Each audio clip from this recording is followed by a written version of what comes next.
Hegel. Sosialisme ingin menghilangkan penderitaan yang dialami kaum buruh di bawah sistem kapitalisme. Tapi bagaimanakah hal ini bisa dilakukan? Apakah kita harus melalui cara revolusi? Atau haruskah kita melalui proses demokrasi? Apakah betul sistem kapitalisme ditakdirkan untuk runtuh? Apa betul sosialisme akan membawa dunia ke zaman utopia? Hegel, seorang filsuf dari Jerman, mengatakan bahwa ada 3 hal yang mendorong perubahan sosial. Yang pertama, ide-ide yang bertentangan. Yang kedua, upaya untuk menyelesaikan pertentangan tersebut. Dan yang ketiga, pertentangan-pertentangan yang akan muncul.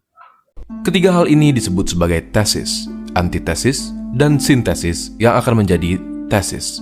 Sebuah pemikiran, tesis, akan bertemu dengan pemikiran yang bertentangan, antitesis, dan dari pertentangan ini lahirlah suatu sintesis yang akan menjadi kebenaran baru yang menjadikan tesis. Hegel menamai proses ini sebagai dialektika. Terinspirasi dari Hegel, kaum sosialis melihat kapitalisme sebagai sebuah sistem yang tidak stabil. Maka dari itu diperlukan sebuah antitesis untuk mencapai keadilan sosial, yaitu sosialisme. Dari pengertian mengenai dialektika inilah kaum sosialis terbagi menjadi 2 kubu. Pada satu sisi terdapat kaum sosialis yang merasa bahwa manusia adalah makhluk yang berbaik hati dan saling pengertian. Dengan reformasi sosial dan perbaikan sistem pendidikan, sebuah sistem bisa diperbaiki. Kaum ini juga cenderung menolak penerapan sosialisme dengan revolusi dan cara-cara kekerasan. Salah satu contoh tokoh yang berada di sisi ini adalah Hendrik Gerhard, Ketua Asosiasi Pekerja Internasional Cabang Belanda. Kaum yang berpikir seperti ini dinamakan sebagai sosialis utopia yang menganut dialektika idealis dikarenakan pemikiran mereka yang idealis di mana sebuah sistem bisa diperbaiki dengan saling mengerti satu sama lain. Berbeda dengan seorang pemikir bernama Karl Marx menilai bahwa pertentangan itu tidak hanya terjadi di dalam ranah pemikiran, tetapi bisa terjadi dan bisa melihat di dalam sistem kapitalisme dan sistem imperialisme. Marx mengamati masyarakat dan menemukan bahwa semua masyarakat pasti memiliki 2 komponen, yakni kekuatan produksi dan hubungan produksi. Kekuatan produksi adalah segala alat yang digunakan masyarakat tersebut untuk memproduksi barang-barang seperti mesin, modal, tanah, sekop, dan seterusnya. Dan ada juga hubungan produksi yang berarti sebuah sistem yang mengatur hubungan antara manusia dengan manusia lain dan hubungan manusia dengan kekuatan produksi tersebut. Hubungan produksi tersebut diselubungi dengan apa yang dinamakan Marx sebagai superstruktur yang terdiri dari musik, media, entertainment, seni, hukum, dan lain-lain. Superstruktur berfungsi untuk mempertahankan hubungan produksi yang terjadi. Bila kita ingin mengganti hubungan produksi yang terjadi, superstruktur tersebut juga harus diganti. Karl Marx menilai bahwa sistem kapitalisme ini sangat tidak stabil. Hal ini yang menyebabkan adanya pertentangan antara kelas berjuis dan juga kelas proletar, antara kelas atas dan juga kelas bawah.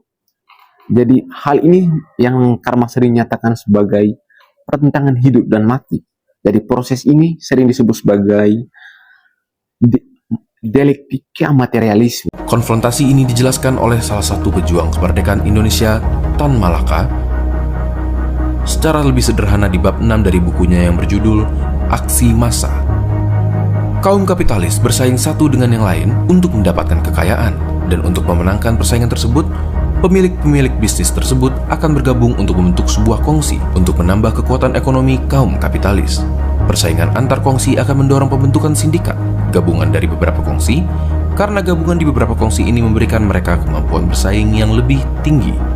Ingat-ingat restoran nasi goreng dari video kami yang lalu? Bayangkan jika ada 10 vendor nasi goreng di kantin kita, lalu 3 vendor nasi goreng bergabung menjadi satu, lalu membeli dan mengalahkan vendor lain. Lalu vendor ini bebas menentukan harga nasi goreng di kantin karena vendor yang menjual nasi hanyalah vendor tersebut. Sama prinsip dengan bisnis yang menjadi sebuah kongsi. Proses yang sama juga terjadi pada bank-bank yang bersatu menjadi trust raksasa. Bank meminjamkan uang kepada industri dan usaha dan akan mendapatkan keuntungan dari bunga. Bunga tersebut dibayar oleh perusahaan dengan mengambil sebagian upah dari buruh. Peminjaman ini juga dilakukan kepada negara, dan negara membayar pinjaman dan bunganya dengan menerapkan pajak pada kaum buruh dan masyarakat kecil. Alhasil, bank-bank yang dulu kecil itu menguasai negara-negara dan usaha-usaha, sehingga yang paling menderita adalah kaum pekerja. Kemajuan kapitalisme berarti semakin membesarnya jumlah kaum miskin. Membesarnya kaum miskin mengartikan turunnya daya beli. Penurunan daya beli mengakibatkan kaum kapitalis kehilangan konsumen dan keuntungan, yang akhirnya mengharuskan mereka untuk memecat pekerja-pekerjanya. Tindakan ini menghasilkan penderitaan yang lebih besar lagi. Ini mengakibatkan pertentangan semakin tajam dan menghasilkan revolusi.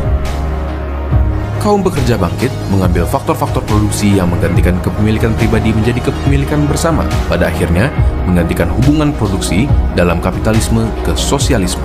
Sosialisme ini bukan akhir dari dialektika materialisme, melainkan proses dialektika akan terus terjadi sampai berujung kepada komunisme.